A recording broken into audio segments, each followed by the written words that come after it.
can you talk about what institutional custody means for XRP if I want my XRP back in the future? You can take it out at any time. Again, we whitelist wallet or greenlist wallets, whatever you want to call it.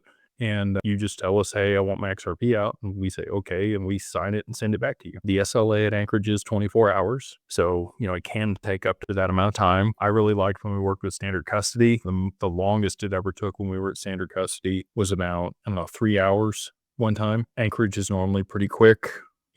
That's probably a reasonable time frame, 3 to 5 hours. Sometimes it's much faster than that if it's during business hours for sure. But their SLA is 24 hours to send your crypto out. But if at any time you want to pull it out for whatever reason, they are your assets and you can absolutely do that. If they are in the fund, it can take longer.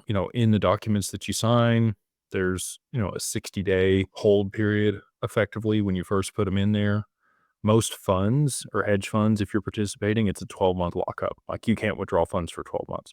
So we're much more reasonable and flexible than that. If there is a situation where you really have to have them and, you didn't disclose it to your financial advisor, that could be a problem. They're going to help you mitigate that risk. They're probably going to advise you not to put all of your assets into the fund. But if you chose to do so, irrespective of their commentary, and you needed them back like immediately, I think we've got it done in as little as like 100 hours.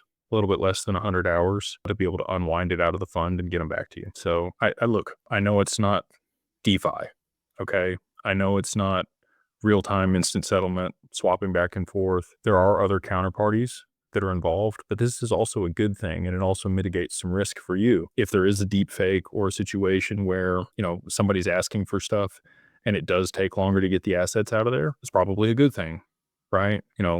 We have some systems in place to be able to mitigate that risk. If you tell us a certain word that is a distress word, then we're going to know that you're in distress, and we're probably going to delay that transaction, and we're going to call the authorities and tell them that you're under duress and being coerced by somebody and, probably need to send help over there. So that's some of the additional benefits that we provide.